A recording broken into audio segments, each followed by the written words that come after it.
It's wonderful, and I have to say slightly disconcerting to be back at our first in-person event for the year. It's really lovely to see you all, and I think we all just want to stand around talking and drinking and hugging if we're allowed to. So thank you so much for coming. We ran 1 million, it felt like, but actually it was probably over 50 online events last year, and it's thrilling to be back in the flesh, although they were wonderful too, and we made many great new friends, some of whom who are here. So today we're here to discuss the many roles that women play in shaping our cities and built environment. This is the third event we've run on this topic. The first was back at the MPavilion in 2015, the second in Adelaide that same year. And I should also acknowledge Karen Burns, who conceptualised that first event with me. Karen was a speaker at that session, and you can still listen to the recording of it on the MPavilion website. Those first two events were incredibly successful.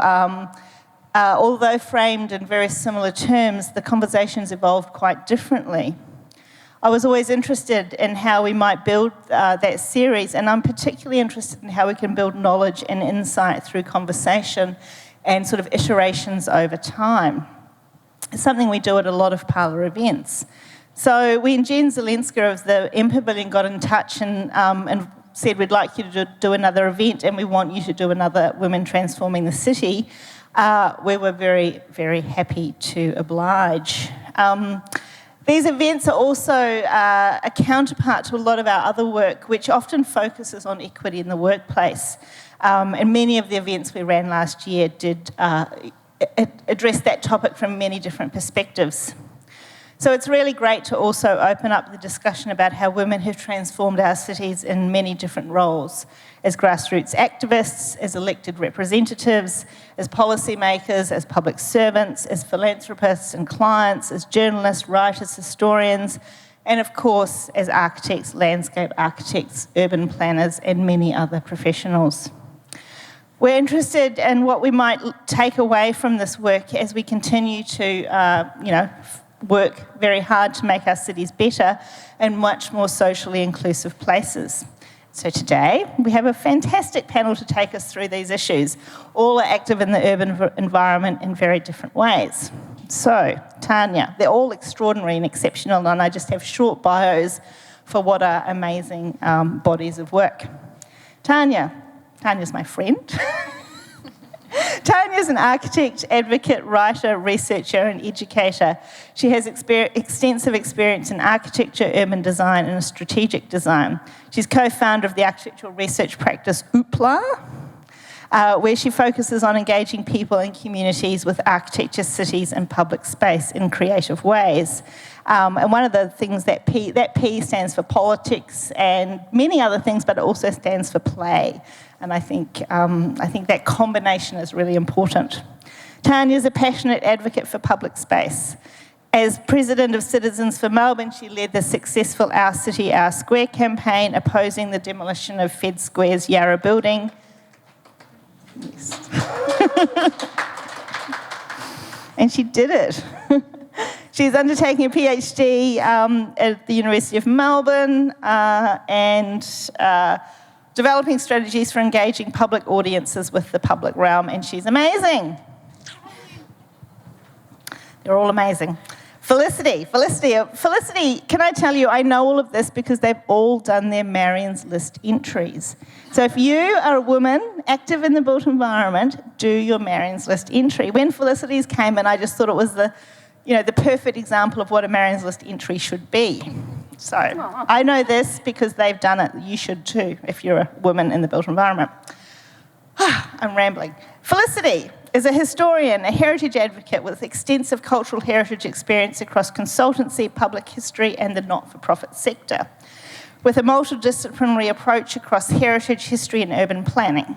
Felicity is passionate about advocating for the protection of places with special value to communities and promoting the contribution that heritage conservation can make to vibrant, livable and sustainable cities. As an advocate, she also actively works to expand professional and public conceptions of heritage and to be more relevant and inclusive. Felicity is currently Executive Manager of Advocacy at the National Trust of Australia, Victoria, and the President of Yarra Pools, a not-for-profit community-led initiative to reintroduce swimming to the Yarra Burrung. Have I done something wrong? No?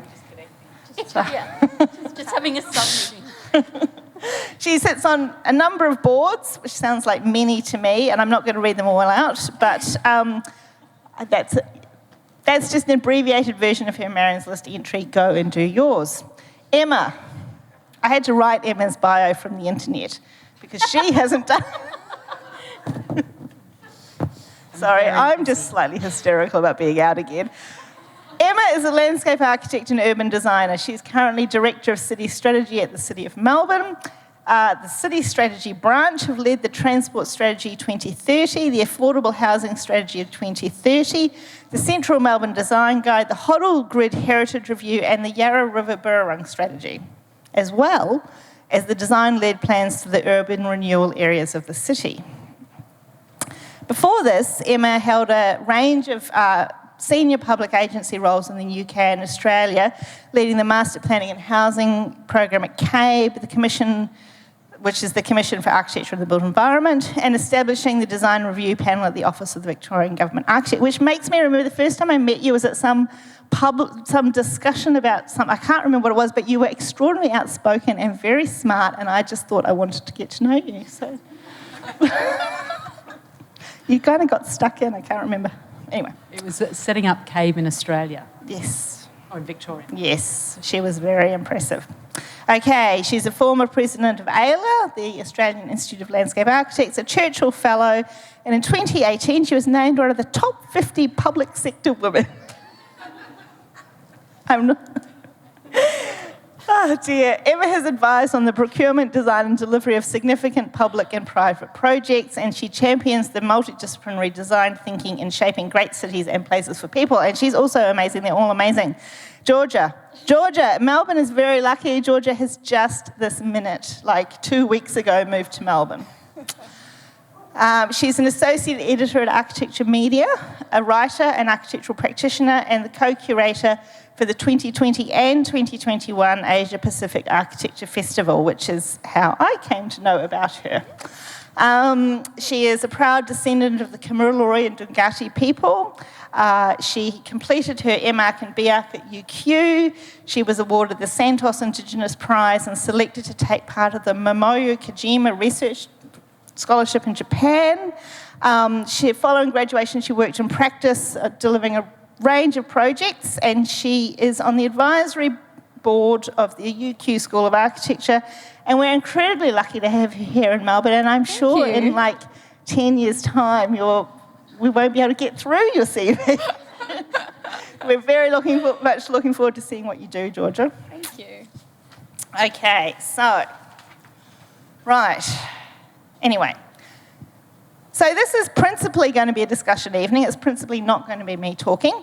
But to start the evening, I've asked each of our panellists to speak briefly about a particular instance in which women have transformed the city in some way. These are very short presentations, and if they're too long, we'll kick each other. The idea is that they'll provide a kind of ground for our discussion, which will go for some time, and then we will open the panel... Then we will open the event to questions and discussions from the floor. So, Tanya, you want to take us away? Give you my slide. Here's your slide. Okay, so Justine asked us all to reflect on the way a woman has transformed a city, or the city. This is the city of Melbourne, and this is Barbara Kruger from, I think, 1996, and the work is called Don't Be a Jerk. And I thought that was particularly appropriate given the couple of weeks we've been through recently. And I thought maybe it was self-explanatory and maybe I wouldn't have to say any more. But then I had some thoughts and they were complex. So I wrote them down, and hopefully they're not going to take longer than 5 minutes. They won't, I guarantee you. So I love this work for a number of reasons. Firstly, it's sited opposite Flinders Street Station. You can see the cathedral in the background. And it's on the balustrading of the raised car parking deck of the old gas and fuel towers. And this is a site that we now know as Fed Square, of which Felicity and I have a bit of affection for. And much better use as public space, I think we'll all agree. But one of the other reasons I love this work is because the work speaks of the importance of the city and public space as a space of critique. And in particular, it speaks of it as a space of feminist critique. So Barbara Kruger's work was some of the first work through which I understood what criticality in the built environment might mean. And from that, you might understand that I went to RMIT. Yes, sorry. But we'll move on. Public space we can think about as the physical manifestation of the public sphere, and if we think about what the public sphere is a little bit theoretically, we can think about that space as where we negotiate our social and societal values. It's the place where public opinion is formed, and ideally it's a democratic space, if we look at it that way. And ideally it's accessible to all. But what we actually know is that in reality, access to public space and the public sphere is not guaranteed. There are people without voice in both of those spaces. There are people that find those spaces inaccessible. And we can see from this image that sometimes access to public space is gendered, and a whole pile of other things as well. The same forces that structure our society structure our public spaces. And so the public space, as mentioned before, is exclusionary. And what I'm interested in is how we work together actively to make it inclusionary. And what I love about this work is that it calls this out. It calls out the gaps in our public spaces in our cities, or one of the gaps, not all of them. But it shines a light on the private conversations, practices and structures that shape the city, and it opens them up for public discussion. It shows us that the public sphere needs critique, and that public space can be a powerful site of that critique, and that speaking out in public space can be powerful. And for me, my husband asked me, he said, but how does this work transform the city? You know, it's not like making a building, it's not a physical manifestation of change or transformation. So potentially you could think of it as not transforming the city if that's your criteria. But for me, the city has a body, so a physical manifestation, but it also has a heart and a soul. And how we negotiate what the city is and what it means to us is not only manifest in its physical form, but also in its psyche, in its character, in its atmosphere, and this comes down to how we interact in the spaces of our city, the behaviours we accept, reinforce and support. It's not about transforming the form of the city, but transforming the culture of the city. And I think transforming culture is a really interesting thing to think about right now. So Barbara Kruger's work is a cultural act that transforms the city. It links place and public space with social values and takes part in the negotiation of those values. It goes to the heart and soul of the city and questions the standards of behaviour and action that we allow in public space and on our streets. It negotiates and questions the thing we take as acceptable, and in doing so, it plays a part in negotiating the identity of the city and also our cultural identity.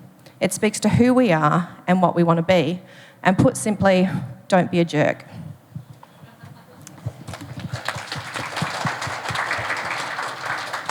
Lessons to live by. Now, we're not going to go in order. We're going to go to Emma next.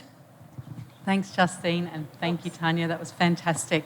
I don't have a photo, but I do have a book, and it's called Street Fight by Jeanette Sadiq Khan, who is the New York Transport Commissioner under Mayor Michael Bloomberg. And she is quite a hero of mine, working in public agency.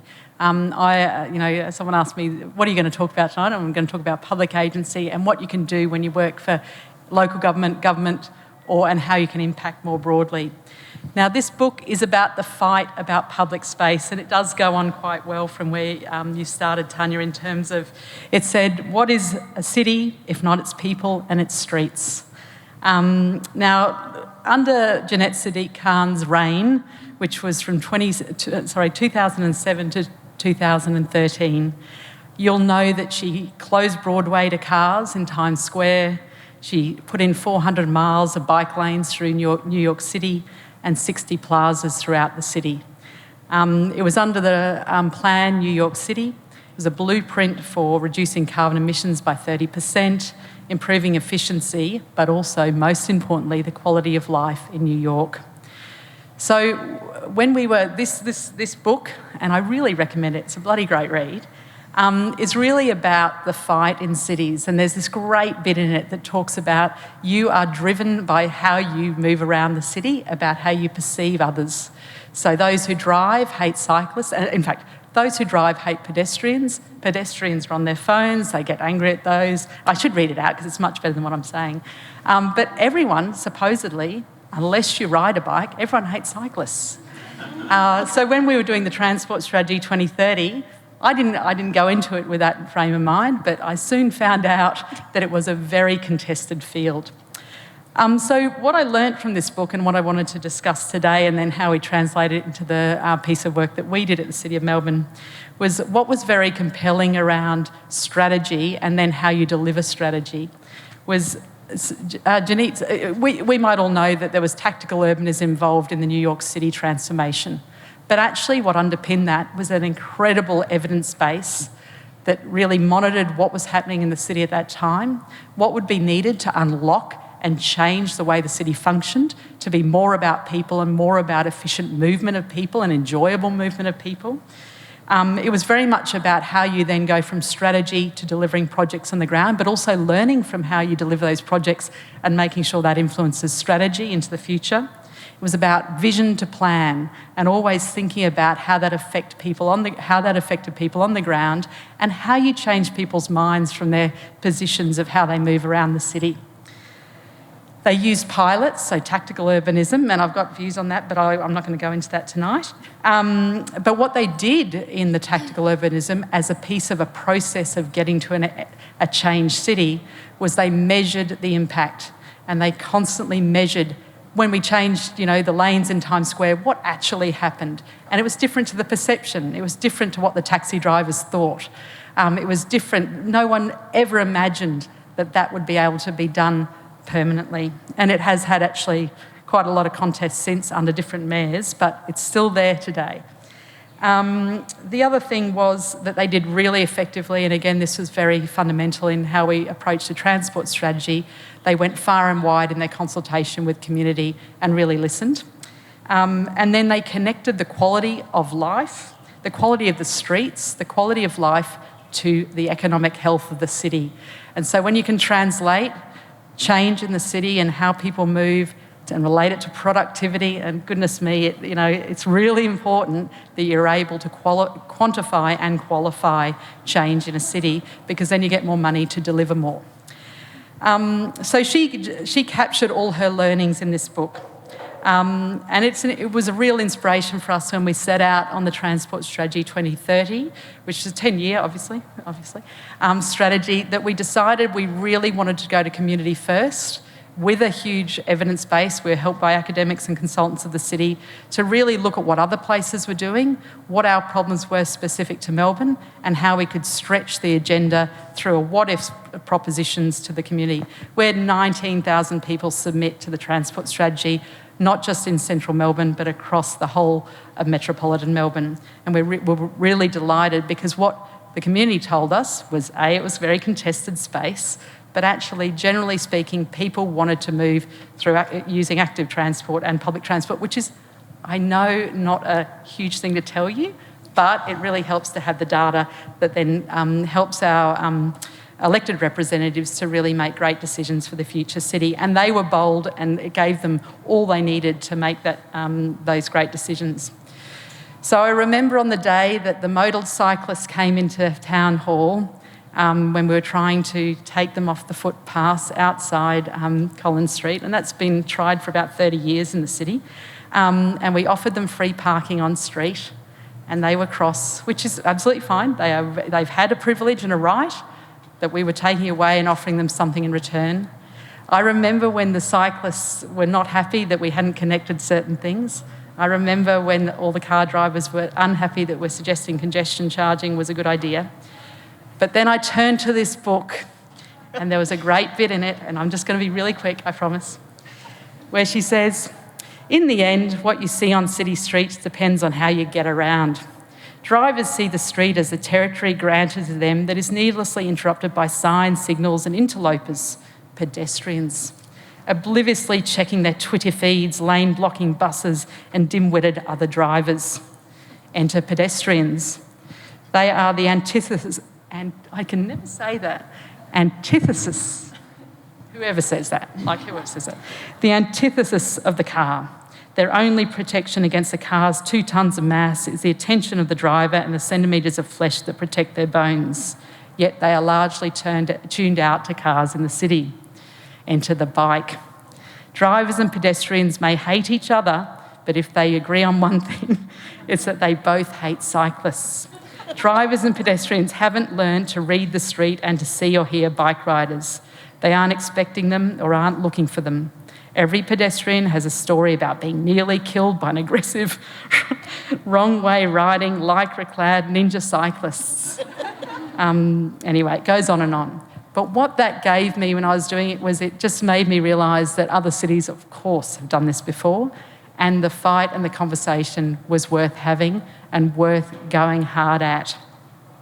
So now, the cover of COVID, and there are not many silver linings, but one that did happen is the 10-year transport strategy, where we had an implementation plan that every year implemented a little bit of this thing. The 6 to 10 years was going to deliver the 40 Ks of bike lanes, protected bike lanes in the city, because we found that near-market cyclists, anyone know what near-market cyclists is? I didn't, but the team told me it was me, that people who would ride if they felt safe, they need protected bike lanes. We're well on the way to delivering the 40 in the first 2 years of the strategy because of COVID. And even now we're seeing just huge numbers. You provide the infrastructure, people come as long as they feel safe, and then they get confident in the city and we start changing the conversation. So I just wanted to say that be inspired, read this book, and I shouldn't sell these books, should I? But it's a great book. The councillors at the City of Melbourne, many of them have read this and were really inspired by it as well. The Lord Mayor Cat loves this book. Our Chief Exec, there are great stories in here.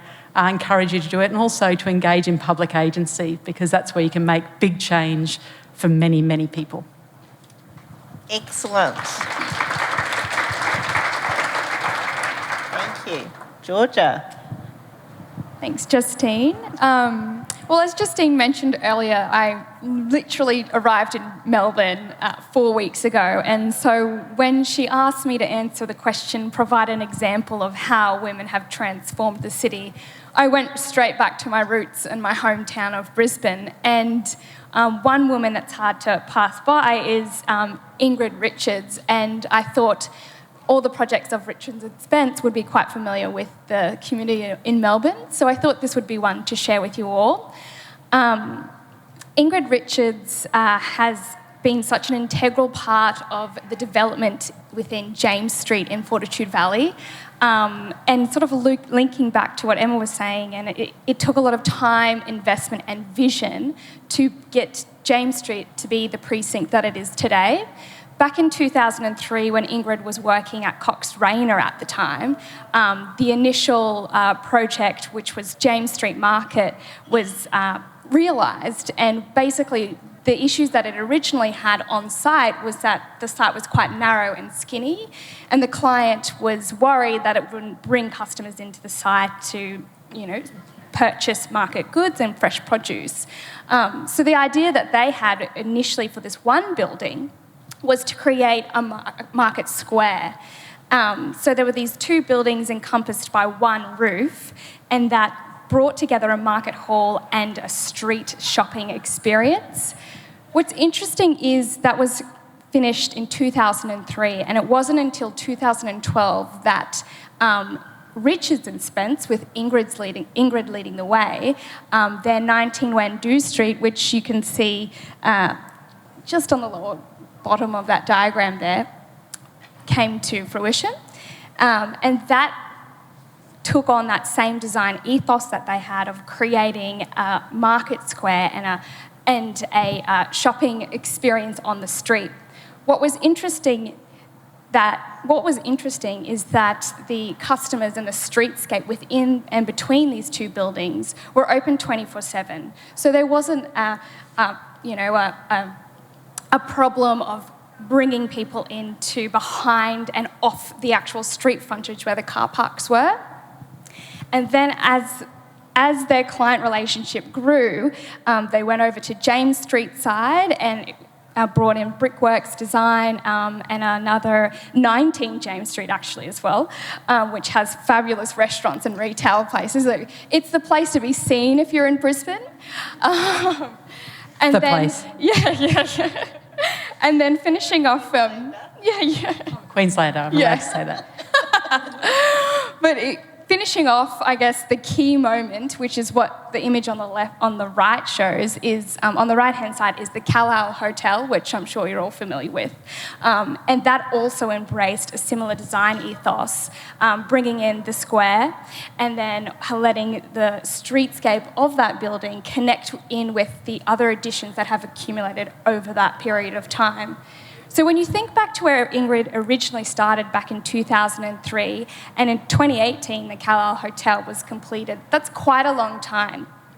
And I think what's really interesting is that each of those buildings that she added into that program of space on those particular blocks had a vision of adaptability and it being flexible spaces to allow each building to change and still work as another building was being demolished or if another building was being constructed.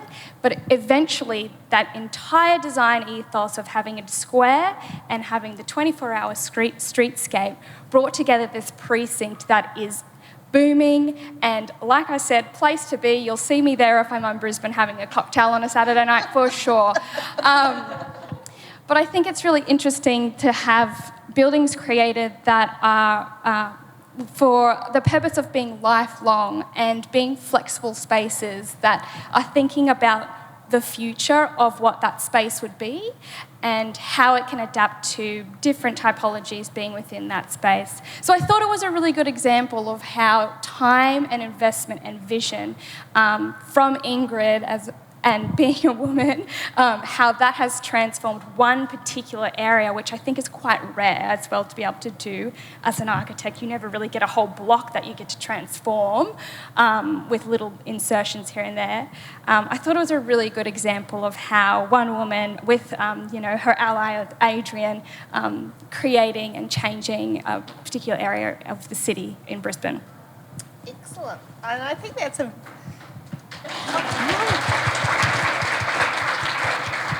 I think that's a very good segue to you, Felicity. Thank you. So I'd just like to begin by also acknowledging the traditional owners of the land on which we all meet today and where people watching from home are located. So for us, it's the Wurundjeri, Woiwurrung and Boonwurrung people of the Kulin Nation, and I extend my respects to elders past and present and any elders or Aboriginal and Torres Strait Islander people who are here with us tonight. As a cultural heritage practitioner, that's important for me to acknowledge, particularly talking about the history of our city and the people who have transformed it. So it's interesting to have listened to the other speakers tonight who have kind of spoken quite a lot about public space and the experience that we have of public space in the city. But the space that I'm going to be talking about is more of a private space. And for me, it's a relatively small example. It's not city shaping, but it's something that I think raises bigger themes. So just to set the scene, as a heritage advocate, I aspire to further the recognition of women's contributions to our history and to our built environment, particularly acknowledging and celebrating buildings which have been designed by women. And in Melbourne, these are relatively rare in a historic sense. As part of a recent campaign to protect a house which was designed by a woman broadcaster and design enthusiast in Brighton, we found, as part of our research, that only 2 places in our state heritage register were solely attributed to women architects or designers out of 2,300 plus places, and that less than 10 were protected under heritage overlays, which is the most common way of protecting heritage places in Victoria. And there are more than 180,000 places in Victoria that are protected under heritage overlays. So I think that historians have made real strides and have been working for generations to raise awareness of women's histories and women's stories. But they can also be embodied in the fabric of our buildings. And this isn't always evident without documentation or interpretation. So it really requires a concerted effort to uncover these stories. And these types of social histories aren't necessarily well protected through our existing systems of classifying heritage places that really privilege architectural and aesthetic attributes over historic and social attributes. So I wanted to just tell the story of one place in Melbourne CBD that was designed by a woman architect, and also the story of another woman architect in the current day who has also contributed to this place. And that place is just across the road. Afterwards you can go and have a look over and see it over there in Ridgeway Place. It's the Lyceum Club, which is not in a prominent location in the Hoddle grid. It's kind of tucked away in a laneway, and most people probably don't know about it. But I think it's a really significant heritage place. So it was established, the Lyceum Club was based on a club originally established in the UK that was a club for professional women who were educated and wanted a place to share ideas and really congregate and collaborate and have a space to meet. So it was founded in 1912, and the membership increased gradually over the decades until the post-war period, when they really reached a critical mass and made the decision to purchase a property in Ridgeway Place there.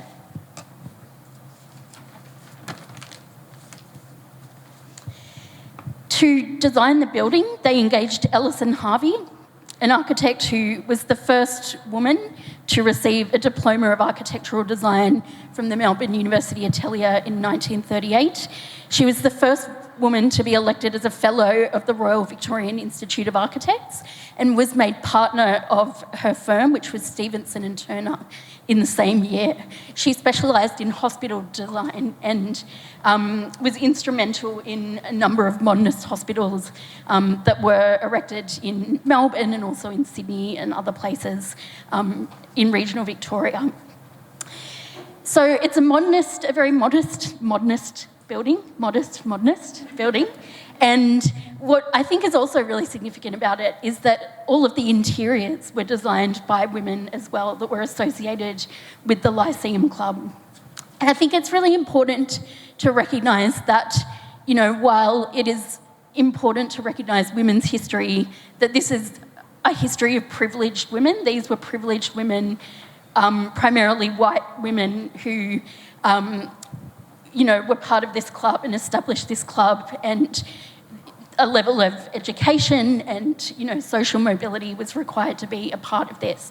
So while it's an important story, it's certainly not an inclusive story of women's histories, but still an important place for women to, gather and progress intellectual ideas and support each other. Added to that, in the past couple of years, has been another layer which has been added by Kirsten Thompson and her practice, Kirsten Thompson Architects. This was an effort by the Lyceum Club to build its future, to provide a flexible space that can provide for the future of the organisation and be more relevant to new generations. And I think that what is really interesting about the building is that the addition is very respectful and it's almost in conversation with the original building. So there's this connection between the original architect and a leading architect of our time who has left a layer on that building but hasn't necessarily overtaken that original intent.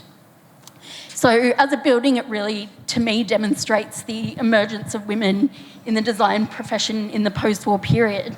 But it's also a really wonderful example of how you can adapt a historic building for a new use. And something that's extraordinary about this building to me is that up until recently, it hasn't had any form of heritage protection. It's a really significant building, it's really rare, but it just has fallen through the cracks and hasn't been recognised until the Hoddle Grid Heritage Review, which Emma has been instrumental in bringing about, which has taken a really progressive view at looking at the rich social histories that are part of the fabric of our cities, looking beyond just the bricks and mortar to those stories and ensuring that when we protect our heritage, we're being more open and inclusive as part of that. So recommend everyone grab a copy of Kirsten Thompson's new monograph. It's absolutely incredible and really shows, I guess, her role in transforming the city through her projects as well. Can I just add one teeny little tidbit to that? I saw Kirsten Thompson present that at the presentations to juries a couple of years ago at the Institute of Architects. It's kind of the pre-thing they do for their awards. And she talked about how she borrowed the views from the Melbourne Club, which is the men's club that's just here. And I thought that was quite wonderful. I just wanted to sneak that in. Excellent. Can I sneak something in too? Yes. This is bizarre, right? So James Street, when I moved back from London with my babe in arms and moved back to Australia for 6 months, just on maternity leave before I was going to go back to London, which I never did, we moved into Tenerife in Brisbane. And it was, I've got to say, it was a bit of a culture shock after 6 years in London.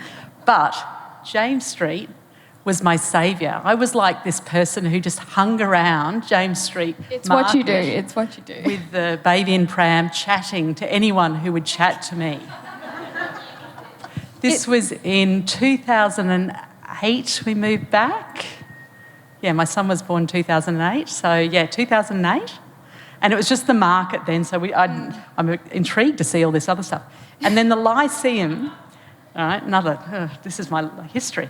When I first moved to Melbourne, a dear friend of mine who's a Melbourneite who I'd met in London, her mother invited me to the club for an afternoon tea. So I got a baby. Well, I think I asked my husband to look after the baby. No, I didn't. He was working. So we got someone to look. I came in, and it was the most formal thing I had ever been to in my entire life. And I just thought, wow, this is Melbourne. And of course, it's not Melbourne, but it was a very particular slice of Melbourne. Yeah. I've lived in Melbourne 20 years. No one has ever invited me to the Lyceum. I feel like they should be targeting us as potential members. They should be. And all of us. I can't afford it. Yeah.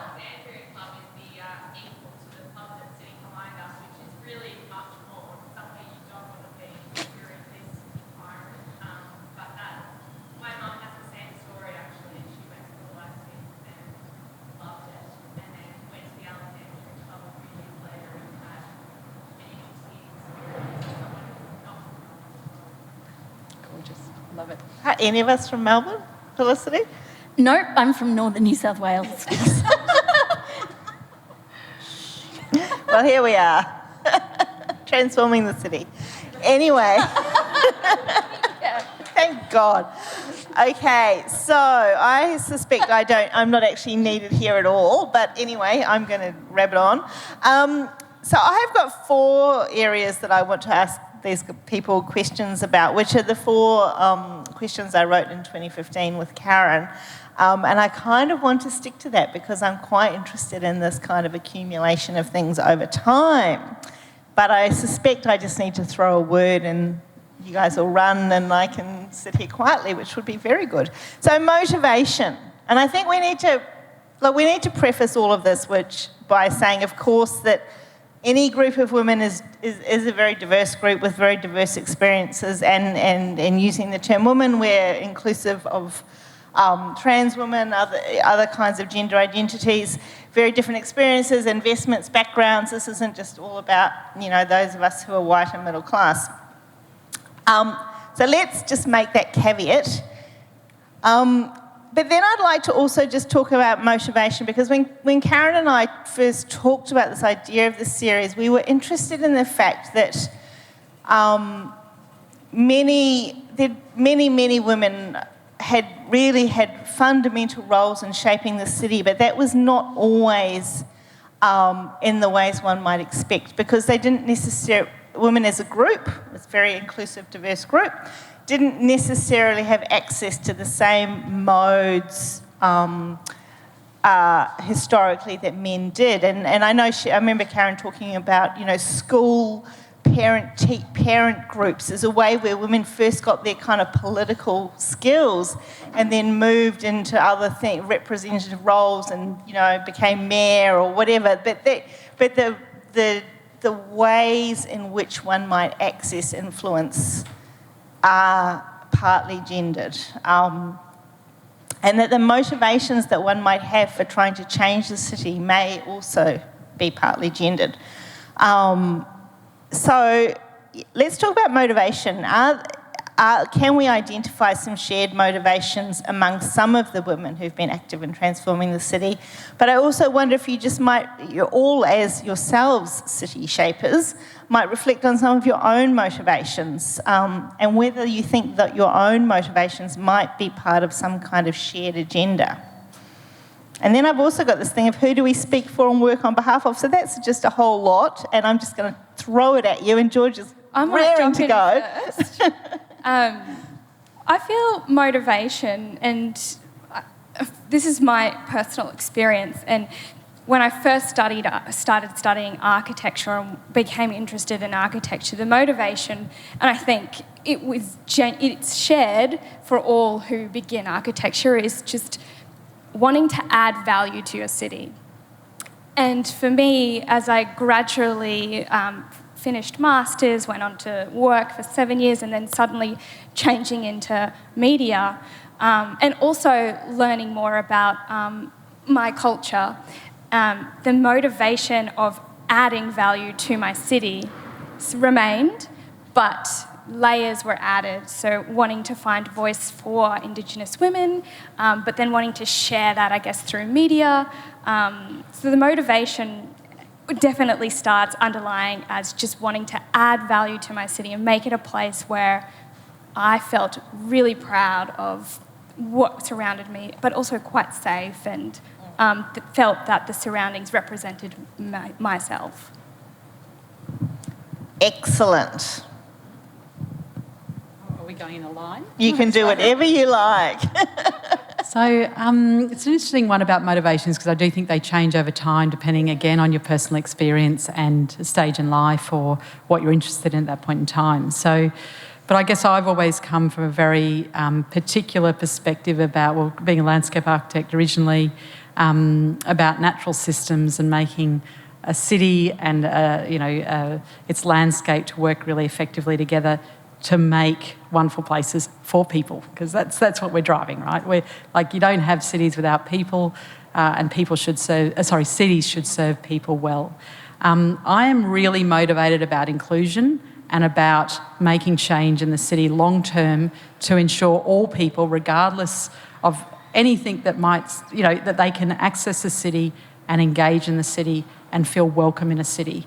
And this is, across health, education, housing, whatever it might be. So what can we put in place to make sure cities are the most inclusive they can be, and welcome all to enjoy in what cities can give? Cities can be very exclusive.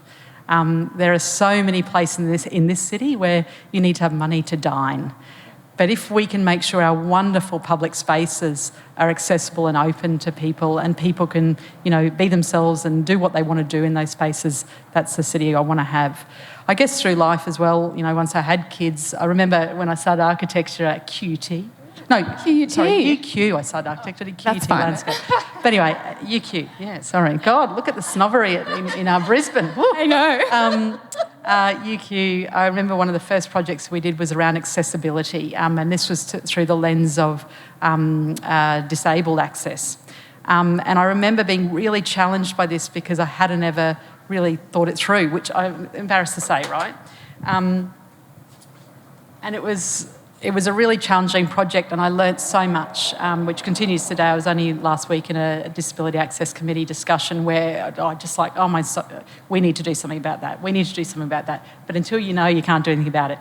But when I had to start bringing my child into childcare in the city, I realised how inaccessible this place was. This is before I worked at the City of Melbourne, so I didn't really have as much agency in that.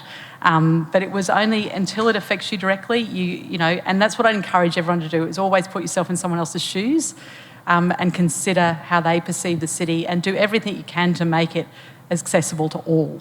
The other thing I wanted to raise was safety. And that's something that I think that I'm sure was discussed at the previous sessions, because I think safety for women in the city is different to safety for all. You know, it's just something that's in the top of mind, public transport, how people feel if they're going home late after this venue tonight, after we've had a big chat. I'm sure we'll all be going home in different modes. And how do you feel safe and make sure that this, you know, you can get home safe tonight? So those are some of the things that I think about a lot, but most importantly, a city for all. It's awesome to hear you both talk about that, and I think what I'm going to say kind of builds on that concept of adding value to the city, but also making inclusive cities for all people. And what really motivates me and what has motivated many of the people who I really admire in urban planning and in community activism and advocacy is that sense of community and connecting with surrounding communities and working towards a purpose that has benefit for the most possible people. So, you know, working to advocate for the community's voice in a world that is, you know, dominated by commercial interests and political interests. And I think that you know, I think of great people like Jane Jacobs, people that I work with who are here tonight with us, who work in that space, that I think share that passion for community advocacy. And, you know, sometimes for me, that's about thinking about what I value and what I would like to see reflected in the world around me. And something that's really motivated my work in heritage advocacy has been just looking around me and just thinking, well, where is my history and identity reflected in this landscape? And if I can't see my identity as a, you know, a privileged person, then, you know, how many other people are also, you know, not being able to see their identities reflected in the landscape? So that's something that's really drawn me to advocacy for recognising women in the built environment. But something that I'm really passionate about more broadly is that community engagement, doing things for a purpose, a collective purpose. So Tanya, apart from loving a good protest, well, it looks like there's a definitely common theme across all of us here. We're really interested in the idea that cities are places for people, and cities are places or towns or, you know, wherever it might be. Our built environment are places where we build community. And I think I'd like to add a layer to that, though. I'm really interested in the kind of big scale of the city, but also the fine grain of the city. So I believe that we live in certain places and we form attachment to certain places and we feel we belong in certain places and we're welcomed. We feel welcome in certain places because of attentions to little details. So it might be thinking about the heritage building that we might lose because there aren't that many of them in the city, and the loss of, you know, one amazing building that anchors a place actually is a huge loss to a city. Or it might be thinking about how we design tactile indicators in the most effective way to help people navigate the city, whether that makes it feel welcoming. And I think these things, for me, are really, really important. And I think COVID has really highlighted that we need to take a lot of care with them. because the things that provide the uniqueness of the city and the atmosphere of the city can potentially get lost if we don't care. Things get whittled away really slowly, and a city that is pragmatically designed and market-led, for me, is a city without a soul. And one of the things I love about Melbourne, and actually a lot of Australian cities, is there are places where you can find the soul of the city. So that, I think, really motivates me to kind of keep talking about the city and why it's important that it's designed well, and why it's important that we care about our heritage places and communicate that well, because I think the more people that know, the more public knowledge there is around the design of the built environment, the better our cities will be.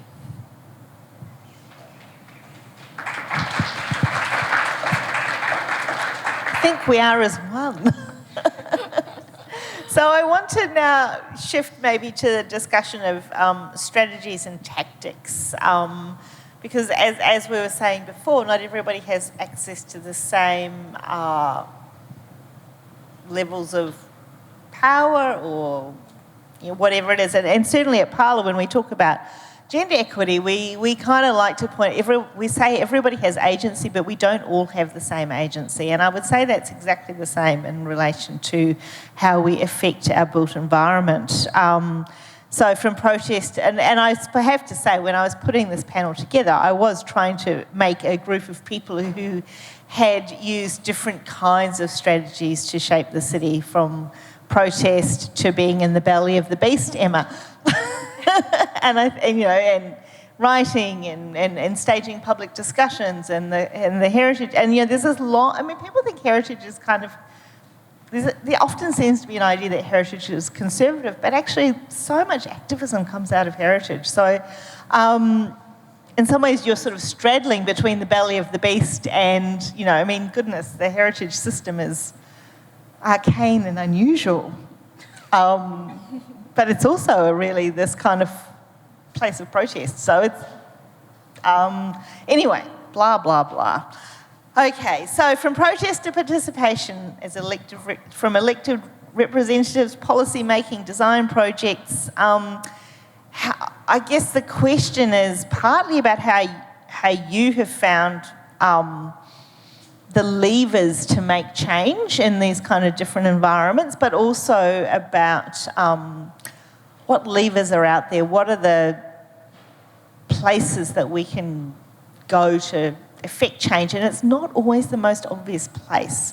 So I think the example you showed of a fairly straightforward practitioner model, but using it in a very unusual way. Like, how did she manage to corral all of those people to keep, I don't know. She must be good at selling the dream. Anyway, I will stop rabbiting on, because strategies and tactics, talk to me. Who wants to go first? Hang on. Emma's saying I've got to start because I'm down this end, and then we're going backwards. Apparently. Also, you're quite good at this. Yeah, we're organised, maybe, or Emma's organised and corralling us. So, tactics. Let me think. It was actually really, I suppose, interesting, the Fed Square campaign, because we were on the side of the community activists, and you start to realise, I suppose, the idea of, what is a heritage activist? Everybody's we're going through very, very similar issues. We feel that we've been rendered powerless in the face of the planning process. When the decision to put an Apple store in Fed Square came about, the planning minister invoked his authority, which meant that there was no recourse for public comment or public exhibition.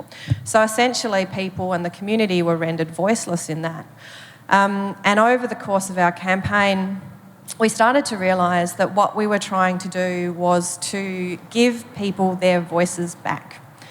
And I think one of the really interesting things that happens nowadays is that the ability to speak in public space and in public has become more democratic in some ways. Of course, there's always the ability to shout in public, hence every now and then we have to leave Twitter alone, and Facebook. But they're really powerful tools that everybody has access to, and so you can make change, but you have to play the long game. It's not just as simple as opposing something. You actually have to kind of oppose it with care and reflection and research and all of these other things. and work out how you can help build a collective voice around your issue to affect change. Now, we were lucky. We managed to create change with the help of the National Trust, I might add, and the heritage process. Oh my God, that was an interesting one to go through, but it was fascinating and wonderful. And if you ever get to go to a heritage hearing, I highly recommend it. It was awesome. Not Felicity's Yeah, going, it was awesome. Don't get a huge audience to these things. But it's about how you kind of, I think, one of these strategies or tactics is about building a collective voice, because I do believe that we're stronger together. And also that change is slow. And bringing people along for the ride so they accept change is also slow. So you just have to be a little bit patient sometimes. Thanks, Tanya. We were really proud of how the heritage process enabled the community to have a voice when that process had been shut down. So I think the heritage lens provides a mechanism to really have a discussion about the value of a place to a community and how those values can be protected into the future. So working with you on that campaign was definitely a life changer.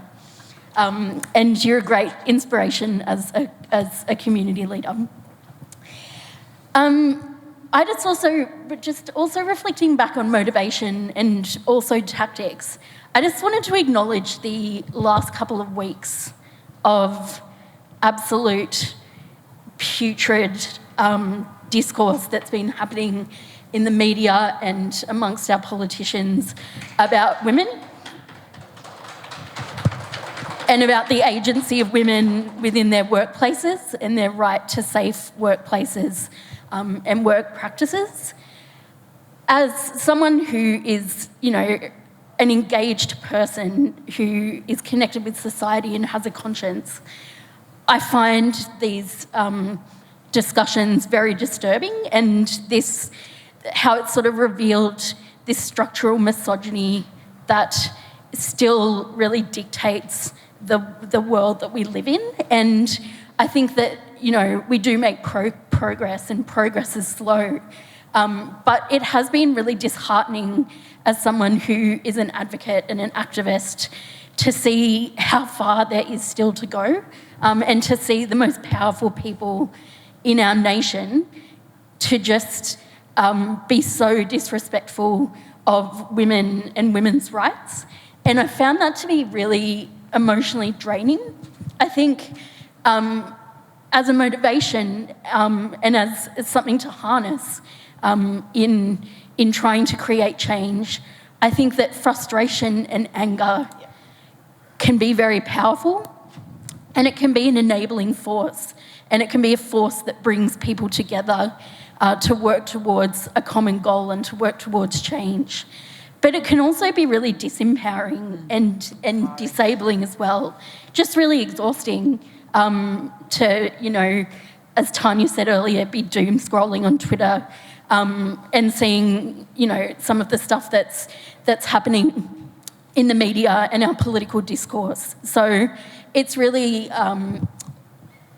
affirming and inspiring to be here tonight with a group of people that I really respect, and that includes the audience as well, that's really passionate about gender equity and really equity for all people, no matter what their identity is. But I just wanted to acknowledge that, that anger and frustration and just being sick of this shit, really, essentially. Like, why are we still protesting this shit? And so I think protest is really a powerful tool, and I'm hoping that the march on Monday is very well attended and is an opportunity for people to connect and vent some of that collective anger as well. I was at an event this morning. I hate International Women's Day breakfast. Oh, my God. But anyway, it was a really great event. Wendy McCarthy, 80, talking about productive anger and how you really have to channel it for change. And also, just going, I can't believe we're still here. But I think that thinking about how we can make... I mean, you were angry. You wouldn't have done the whole Fed Square thing if you weren't, ropeable. No, I think as well... I remember. I think, we know there are studies that show us that worldwide and in Australia that we are at our lowest political ebb. Like, trust in politicians is at its lowest. And it's because people don't feel like they are being listened to, and they don't feel like they have enough meaningful avenues to be heard.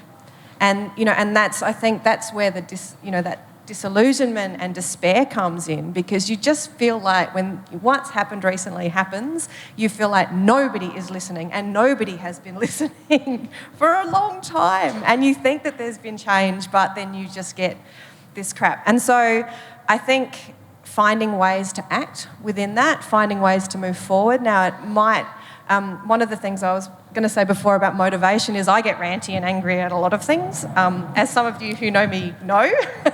But I also don't feel that I have the capacity or the expertise to necessarily take on all of those things. Like, I get angry at inequity and climate change and how we house our refugees, but I'm not a lawyer and I'm not an engineer and I'm not a climate scientist, but I am an architect with an interest in the built environment and people. And so what are the ways I can actually channel my skills to then actually produce something that might affect, how we experience the built environment? And so I think it's really important to just kind of hold on to that. And even if it's like a really small thing, just to do it because it makes you feel better. And nothing else does, because doom scrolling on Twitter really doesn't. It's not a good tactic. It's not a good strategy. Bad strategy. I just wanted to add on to what Felicity was saying earlier, where everything that's happened in the past couple of weeks has been really disheartening. But I think what is really upsetting is when it's someone who you think who comes out, and you think you're in a safe environment, and you find out that you're not, which was what we saw across the news events of the past week. So I think sort of looping back to strategy and how we make change when you feel like you might not be able to do anything if you're just the one person. I kind of look around this room today and I see mentors who are my mentors, and then they've got their own mentors in this room, and there's this thread that I can see just from having a conversation and building a relationship with women who are powerful and do incredible things. I've found that strategy to be extremely powerful and helpful. And that's how you know when something like this happens and you get so infuriated that you can just talk to them, and then suddenly you've got this pool of women who can bind together and use that anger and channel that anger to make change. And that's just a way I feel that you could make change with a small little drop of yourself being an individual, but then it actually impacts the greater community or your greater friendship groups or women who surround you. So as a strategy, I think there's real power in real mentorship, not what we've seen in the news. So I hope that everyone can find that person and find their champion to help them move forward and help change the city and transform the city, and not just the built environment, but in the culture that we see today.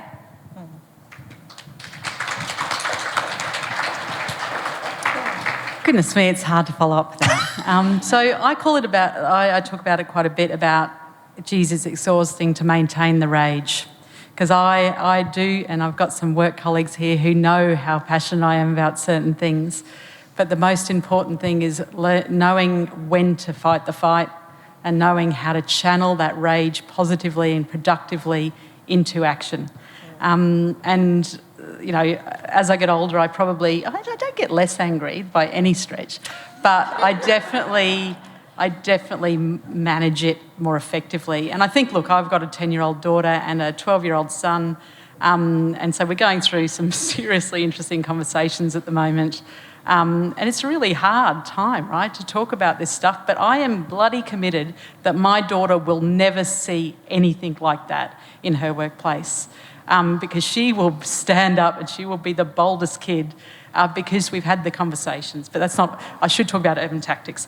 So, look, I like the City of Melbourne, and just to say, I do trust politicians of local government. Not, I do I too. feel extremely lucky to work for the city, and there's many local government people at municipal level who are just the most extraordinary committed people, who are just they want to make change, and they want to make change, and they listen, and they push us as the organisation to do more, be bold, and all of those things. And it can be a bit tiring, but it's really important. So local government, I'm going to sell it. It's a bloody great place to work. And, you can influence, maybe, but you can really influence change to real people. So I was just going to reflect on some tactics, because that's what you asked me to reflect on. We've gone now, oh my God, I could say so much about what's gone on the last 2 weeks, but I'm so exhausted by it. So, look, evidence is everything, right? So if you're able to define the problem, because that's one of the things that does frustrate me about urban change, is sometimes we define the problem wrongly, and then we have a tactic or a solution that doesn't actually address the problem. So data, stats, analysis, work out what the problem is, listen to the community. That's the one thing, not the one thing, there's so much that's great, but listening to the community. There is not one community meeting that I don't go to where everyone that I go, wow, I just have this mind leap of, geez, thank you for that. That is the best contribution that I've had today. You cannot overestimate what you're going to hear when you go out and talk directly to people. So define the problem well, which we all do in our public projects and projects on the ground. Learn from other places. There will always be somewhere that's tried something before. Don't be arrogant to think that we can't learn from those places. The context might be different and you can translate it, but always look elsewhere to benchmark. Think about what other cities have done. Is that relevant to us? Could we do it better? Because it's good to be competitive. Be bold, be propositional. Always stretch, because you're probably going to have to come back a bit from where you want to end up, because that's the reality of, a democracy, and really listening and working out the balance of how you're going to work something through. Be open to challenge. That's the other thing that I've learnt, probably more so in this role than any other role, is that you don't have all the answers. I never thought I had all the answers, but you also need to be easy with challenge and people not agreeing with you, because then you can work out how we're going to manage that and how we're going to make a great outcome in that context. And also the power of piloting. It's really interesting for me that temporary solutions seem to go through really fast.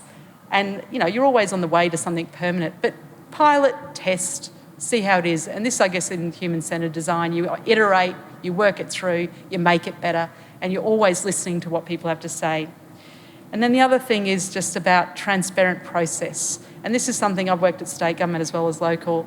I love local government because every decision is made in public. So you put forward a report, it gets absolutely, people come in and submit. You have to be ready for any question. And the politicians, debate it and make a decision. In state, and, there's probably good reason for this, but I'm not sure. There's a lot of things made that affect us all, that none of us have much to say on.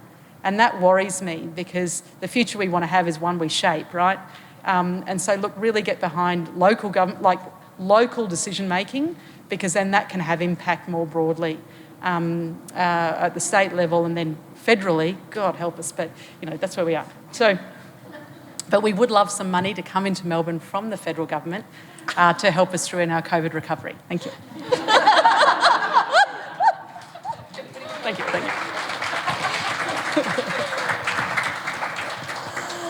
Okay, I'm fairly conscious of time and the fact that we may want to continue going and eating up all that food so I don't have to take it home. So I've got 3 more topics on my little sheet here, one of which, but I think some of them have already been covered, one of which is about impact, which I think we've been talking about the whole day, whole evening. So about the kinds of, what has come out of these kinds of moves and actions. I feel like we've been talking about that. Does anyone else have anything else they want to say about my question about impact that they were previously supplied with? No. Excellent. Moving on. Lessons from the past. I think understanding, and again, this is probably something that Karen and I were very interested in when we set this up, a long time ago, was understanding these different kinds of ways and means to effect change. It can tell us where we might go into the future. But often the roles of women disappear from the collective memory, exactly as you've been saying it. Particularly we've been writing women into Wikipedia too, and unless you kind of fit some particular version of notability, you kind of disappear.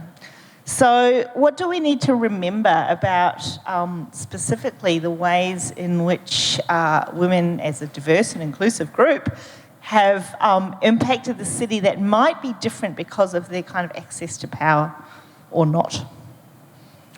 You don't all have to answer, but if you've got something. Well, I might start just as a heritage practitioner and someone who works with storytelling about histories and about recognising the built environment. I think recognising the role of women in history is really important, and the work that Parlour and other organisations and people do to write women into history through avenues such as Wikipedia and contributing new pieces for the Australian Dictionary of Biography and things like that are really important. I was really struck when I was doing some research on Marion, Mahoney, Griffin, who's one of the most important architects in Melbourne's history and one of the first female architects practicing in Melbourne. She's only a footnote in her husband's Australian Dictionary of Biography entry. So, I think achieving some equity in the way we recognise history is something that's really important and something that can inform us going forward. Respecting the past and respecting and learning from the people that came before us is something I think that is really important. I just need to do a shout out here for Virginia Mannering, who's gone through every entry on Wikipedia that mentions Marion and mentions Walter and checked every source and changed Walter and his wife, for example, to Walter and Marion, and written her into many entries on buildings where there's documented evidence that she was involved. And Virginia has been really fascinated. We've all been writing new entries about people we think should be in there. Virginia has been really interested in those very fine-grained changes which really shift impressions. So Wikipedia is now a much better place to find out about Marion, probably, than the dictionary. Well, I remember going out to Foliota one year. Is that Foliota? The little house with the interlocking bricks? Oh, yeah. Yeah. And the plaque, Nitlock bricks. The plaque out there, I don't think, when I went, didn't mention Marion. So plaques on buildings are an interesting thing to think about in terms of how we get, I suppose, how women get erased from history as well. I'm not going to talk about history. I'm going to talk about the future just quickly. That's the next topic. I'll start with history. I've been incredibly privileged, like a lot of people, I'm sure here, who've been surrounded by very strong professional women who've driven city change. London, Glasgow, Melbourne. I've been so lucky. We have a Lord Mayor who's a woman who is just doing an incredible job and is so passionate about this city. But I also work with, I work with a lot of people across the city of Melbourne and externally across state government. And when I was in a meeting today where someone stopped and said, let's just look around this Zoom room, which, God, I can't wait till that's all over, and said, let's just look at these people in this room. And I felt sorry for the two men in the room because what she was actually saying was, look at all these incredible women, and we had a reflection on how rubbish everything's. And the poor men in the room were just like, oh, guys, I'm sorry. And I'm like, well, you should be. But I just feel really positive about the future. And I guess as well, as I said, I've got a 10-year-old and her friends, geez, they're ferocious. They are ferocious.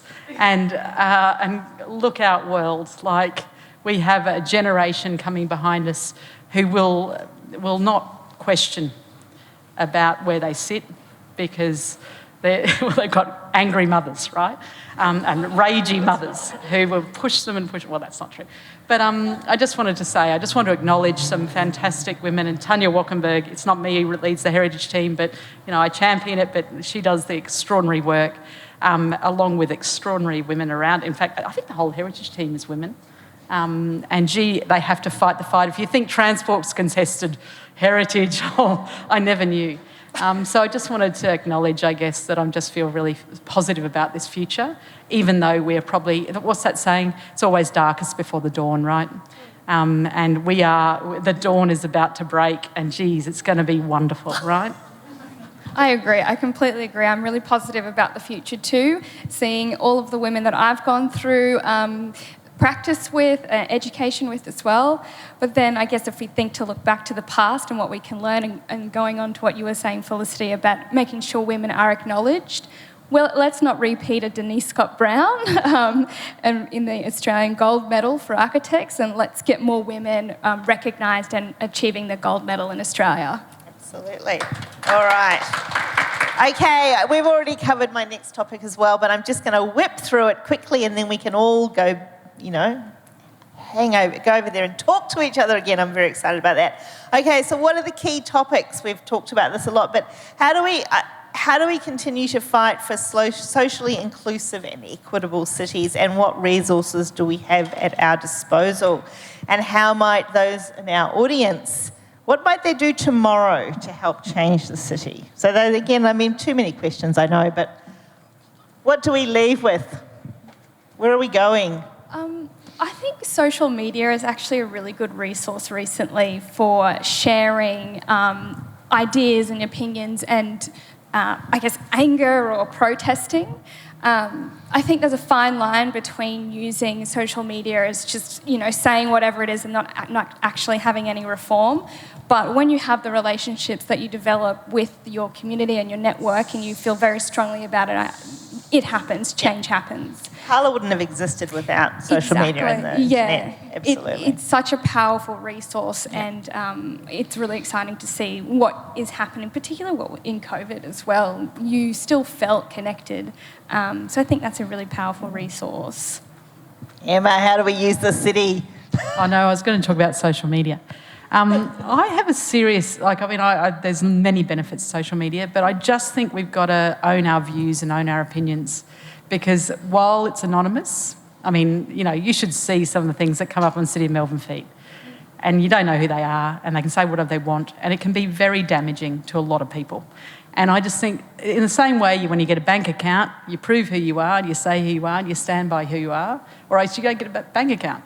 I don't think you should get a social media account unless you stand who you are. And then you can say whatever you want, and that will have ramifications. There's consequence to those actions. So this is social media has wonderful things when it's curated and thoughtful and trying to progress something, but when it is just mean and unhinged and divisive and anonymous, we've got problems.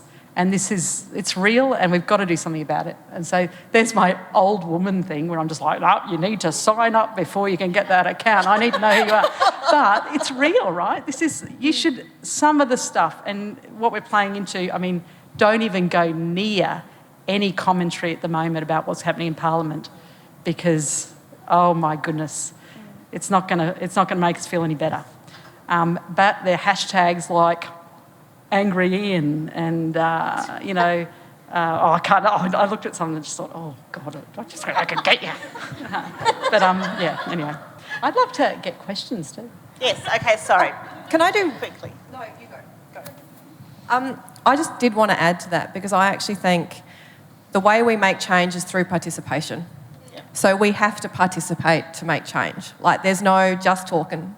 There is only participation, and that's the way we move forward. And this is a bit specific, but what really interests me at the moment is the Local Government Act, and the Local Government Act now requiring community consultation, meaningful community consultation. Now, it talks about... Deliberative engagement. No, it talks about deliberative engagement, which I have an issue with, because I actually think there are other forms of democracy, but there's participatory democracy as well, and I think that's a little bit more inclusive and a little bit more interesting, because it encapsulates placemaking, community placemaking. It encapsulates all kinds of other things that aren't just formal processes, like, the kind of Participate Melbourne website. It actually encapsulates more kinds of community participation if we think more broadly about it. So I actually think we have, firstly, I think we are participating more. I think participation is building. There are more ways we can participate, but I think there'll be some really interesting things if we can think creatively about how we participate in the shaping of our cities, and councils can get on board with thinking creatively about thinking about that. I think there could be some quite amazing stuff that happens. Well, Tanya's just said kind of what I was going to say in a much more articulate way. Participate in local government activities. I'm a total local government nerd. I think that local government has more of an impact on our day-to-day lives than any other level of government. And as Emma said, it's really a process that invites people to participate. So get involved in community engagement, be part of contributing to that evidence base that then leads to policy decisions. Go to one of your council meetings. They're all on Zoom now, so it's super easy. Watch your local government representatives debating, contribute submissions on issues that are close to you. But that is a really, I think, accessible form of engagement that can potentially have a significant impact. But when you write your submissions, what I'd encourage you to do is to start with the positives and what you like about the strategy and the amendment, and then go into the things you'd like to change, because then that helps us get things, to make that change. When we just get angry, that's fine, you can always say what you would like to say, but I would like to know that we've done some good stuff in that process. Felicity's really good at it. She comes to Future Melbourne and she says, "This is a wonderful piece of work. However," and I'm like, "Yeah, keep going. I've had a lot of practice. Keep pushing us." I was just going to say, also, when I was working back up in Brisbane, you had the ability to go online onto the council website and see what buildings were being proposed as well in your suburb or other suburbs. So you could filter through the development applications and get a real understanding of how your city was transforming. And working in an architecture practice, sometimes there were challenges. Some people didn't want something to go ahead, but I guess that's part of the whole process of transforming the city. It's always in flux. And so, if that's something you're interested in looking at, I'm sure there's a Melbourne version I'm not yet certain about 4 weeks in, but I'd give that a look at as well. There is? Thank you. Well, I think this goes to Tanya's point too, that you've been making for some time, that architects are citizens too, and that if not first. Exactly, that first one has to be a citizen. Yes, absolutely. Okay, let's open to the floor. Do we have Alison? That was very good of you. Here, let me give you this. I'm going to do the roving Mikey thing. So I'm actually going to talk about a bloke to start with, because today in Sydney was the memorial service for Jack Mundy. So I just want to take a moment for everyone to, and if you don't know who Jack Mundy is, Google him, talking about transformations of cities. And the interesting thing about Jack was that his power came from a group of women who were the first ones to alert the Builders Labourers Federation to the potential demolition of Kelly's Bush. And also some of the key people in the Green Bands movement in Australia who suffered the most and lost their lives to that protest were women. So Jack's a hero of mine, won't go into that background, but one of the things I think is interesting about that is the unusual coalition that occurred in Sydney and then later in other cities in terms of protecting and transforming our cities. So we had the Builders Labourers Federation, who were the big burly blokes who teamed up with a whole lot of women, basically, who didn't want their cities to be changed in the way that they were being promoted to be changed. And I'm, as a lifelong activist, I've always been fascinated by unlikely coalitions and the power of unlikely coalitions. So I'm just interested in your reflections on, and Tanya, I know you found some great unlikely coalitions in the Fed Square battle, and I'm always keen to hear of stories of those, and Felicity, I'm sure you've got some as well. The other thing I also think is interesting at this point in time is that we have, because I did just Google it, we've got 4, Hobart, Sydney, Melbourne and Adelaide have all got female Lord Mayors. I don't know anything about the Adelaide one, but I know the Hobart one, I know the Sydney one, and I know the Melbourne one, and there are incredible women who are incredibly passionate about their cities with an amazing ability to form unlikely coalitions. So I wonder what reflections you have around unlikely coalitions and the power of them in transforming or positive transformations. Very good question. Wish I'd thought of it. Well, I can't really. Oh, I can think of one unlikely coalition, but I just want to speak to coalitions first. I think what we didn't realise when we started the campaign, none of us had ever been activists before, but we found there was kind of this ecology of activism which you participate in, which is really wonderful. So the National Trust was part of that, the City of Melbourne was part of that. We had people who worked at Fed Square a long time ago. There was lots of architects and all kinds of different people, and you start to understand that the Institute even played a part as well, the Victorian chapter, and you start to understand that you can't do anything but you can add your voice somewhere, and with these other people you're kind of more powerful, and it's fantastic. It's a really interesting thing to watch grow. The one unlikely coalition, I suppose, that did come out of the Fed Square campaign was very early on. There was a Lord Mayoral by-election, and this is when Sally Capp ran to be elected, and I emailed all of the Lord Mayoral candidates and I said, what's your position on the Apple Store? Now, we didn't hear from 4 of them, but almost all of the others said, we don't want to see an Apple Store in Fed Square except for Sally Capp. And I wrote to Sally and I said, hey, I think I can change your mind. Now, she never replied at the time, but I met her through other means eventually.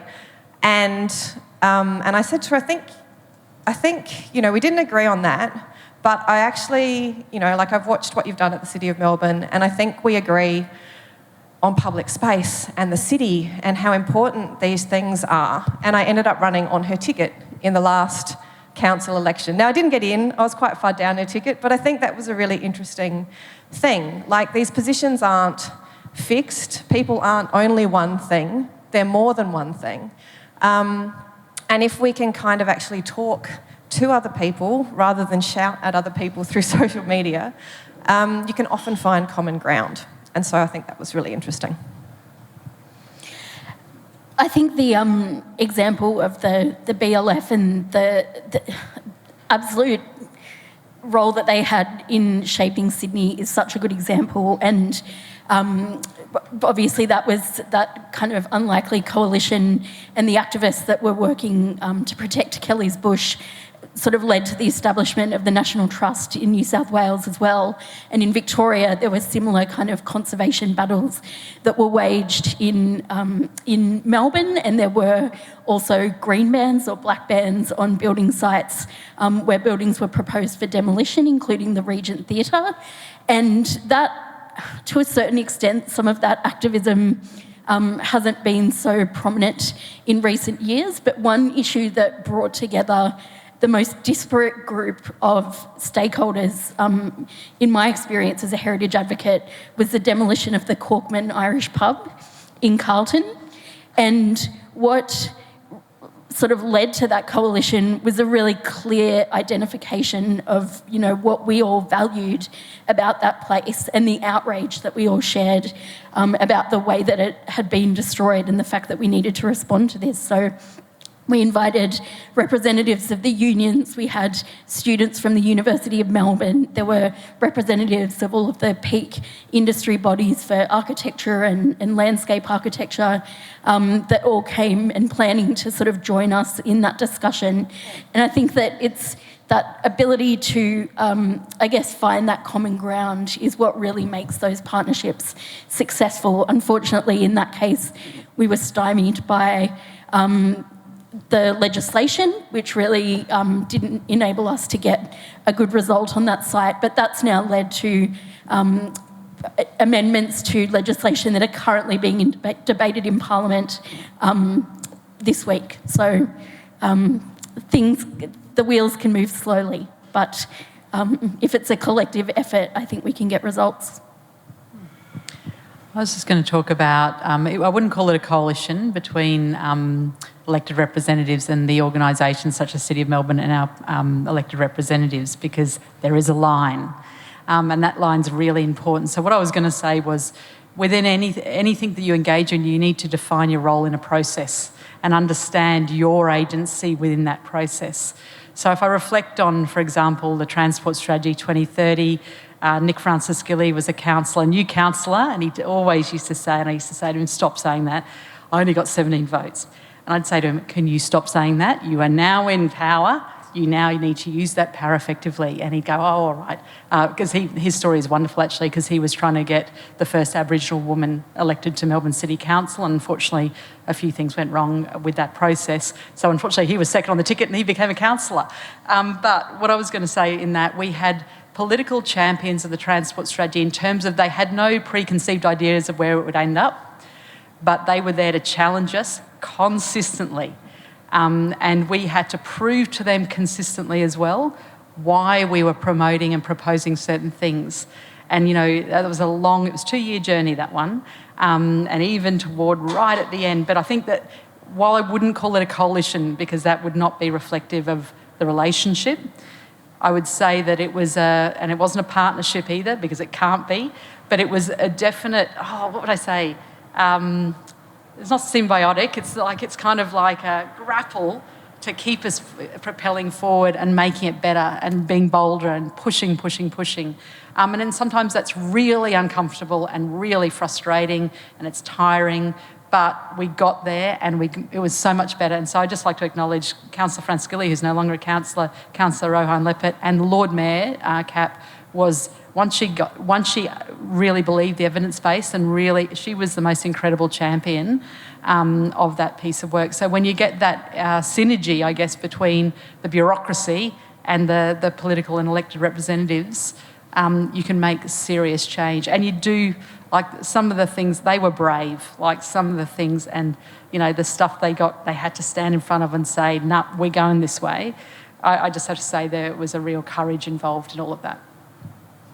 My experience is probably not so much with coalitions and policies, but I think I can relate a personal experience with the whole grappling between a particular project I was working up on in Brisbane, which I can't actually reveal the name to you, but I can tell you that it was two parties. We were representing an Indigenous community, and the other stakeholder was also our client. So we had two different clients, and both wanted a space that was celebrated and spoke the narrative and shared the narrative of the Indigenous community. But it took about 5 years for everyone to sort of get on the same page, and the grapple was real. But now that they're a united front, they can take it to council and sort of get this progression happening. And the grapple was real and it was hard, but it was a really unique way of seeing two different ends of I guess, perspectives come together to create something that I think will be a real valuable addition to their city and their community. Okay, we have a question at the back there. Hi, first time that I'm here. My name's Rebecca. I recently visited the James Street Initiative, actually, so I really do appreciate the work up there in Brisbane. I was hoping, Georgia, that you could give us a background about what the James Street Initiative is about, because I know that it's about more than just a nice hotel, the Calal, and a nice restaurant and a nice shopping strip. And maybe the other presenters can kind of discuss how they think that might be relevant to Melbourne and the landscape that we're looking at down at Bourke Street Mall, for example, with the closure of the David Jones Food Hall and men's building. Sorry, it's an emotional topic for me. I worked there for many years. Thanks, Georgia. I'm sorry to hear that you're so sad about that. My heart goes out to you. So I think that's really interesting about James Street and Ingrid's approach, and Ingrid and Adrian's approach to building, is they believe that, you know, you should add on to the existing that's there. The character and the past adds value and intrigue into the space. And so if you can create a building that adds to that original existing core or bone structure, whatever you'd like to call it, built form, and then that building is adaptable, it makes it durable and long-lasting, and it's a lifelong building. So when you look at Ingrid and Adrian's materiality, for example, they're using brick, concrete, marble, stone, stuff that's really robust. But what they do with the spaces and the layout and I guess the urban master plan for James Street allows it to be constantly inundated with people and pedestrians, but one tenancy doesn't mean it's there forever. It can then be a gelato shop, or it could be a retail store. Something that I think that's really interesting with Ingrid and Adrian's ethos, even with their own house, they designed it to be a place that could be used as a museum if they move out. And I think that is quite an interesting and different approach when you think about sustainability, rather than demolishing an entire building to start from scratch and build up again. They're creating these lifelong, durable buildings that are flexible and adapt to any use. Yeah. So my question was more, I guess, how can we keep the structure of the city sound, and what are the other thought leadership women here and yourself, Georgia, doing, I guess, in their day-to-day life? How can we support that, and what is something that we can do to kind of keep Melbourne the structure that we grew up and know and love? I think that is an enduring kind of challenge for all of us, that's not necessarily specific to this period of time, but I think that the impact that COVID-19 has had on our cities and on the tenants of retail buildings and hospitality and even transport within the city, its cultural life, every aspect of our city has been totally disrupted by COVID-19. And as Emma pointed out, there have been really positive opportunities to bring forward initiatives to enhance our civic space and create new transport options for people and to make our streets more pedestrian friendly. But there are also huge challenges, I think, in ensuring that Melbourne continues to have a really rich cultural life in terms of, you know, what is offered through entertainment, but also retail and hospitality, which are also important parts of our culture as well. So as the National Trust, as a heritage advocacy organisation, we will be advocating for the protection of historic buildings in the city that are able to host those fantastic uses and hopefully be adapted for new uses as our needs change over time. But I think that it's really an important time for civic leadership, also for, you know, state and federal governments providing support for our cities to ensure that they can sort of bounce back, and things might look different, but we still want them to be vibrant, sustainable, and places that people love to live and work in. I mean, I guess I would just come in there, and I don't want to get too serious now because it is serious, but I want to be optimistic. Melbourne's the hardest hit city in Australia because of the length of lockdown, obviously, and the inability of people to come into the city. We are, in terms of municipality in the state, the hardest hit because we rely on people coming to the city to work, to then enjoy the city and then support small business and retail and hospitality, etc. And it's that, it's the vibe, it's the character, it's the experience of that is very real in Melbourne. What I would like to say, though, is cities evolve, cities change. And while we'll have memory and collective memory about some things, and I'm devastated about David Jones, I did not realise this. And what am I going to do without my salt and pepper calamari on a tough day? But no, it is in the collective memory, but it may come back as something better, or it might evolve to be something different that might not relate to you but may relate to someone else. We are incredibly blessed within the city with this extraordinary grid within the central city. We have the extraordinary neighbourhoods around the centre that have their own character and their place qualities and their extraordinary communities. We have adaptable buildings and heritage. When we were doing the Hoddle Grid Heritage Review on the most, let's be serious, valuable land in the whole of the country, it's pretty contested, right? But we looked into the adaptability and uses over time, and it is extraordinary when you see what these buildings have housed and what they'll house into the future. And so let's make sure what the buildings we're building now are as adaptable and as enduring and as beautiful and detailed. To your point earlier on, Tanya, I agree with you. We do things so sort of, everything's a little not cared for sometimes within some architectural propositions within the city. Let's make sure that we're thinking about the enduring quality of the city, but also be open to things changing over time. Last push is, if you have an office in the city and you're not yet back, come back in, because it is bloody great to see your colleagues and speak to people in the street. I sat out at self-preservation today, and I very, very rarely go out to lunch except for DJs and self-pres. And, I was with some Queenslanders, and they were just like, look at this place.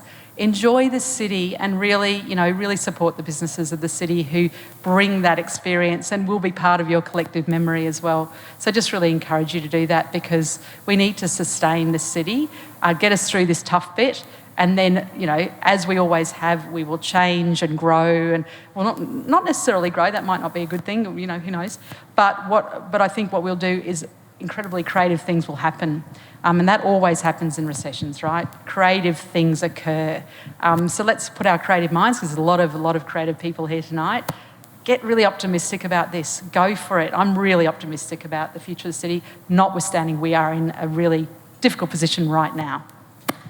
Although it doesn't feel like that, does it? Sitting in a car park in central Melbourne about to have a drink. I think that's a good place to end, other than to say, let's take over the streets on Monday as well.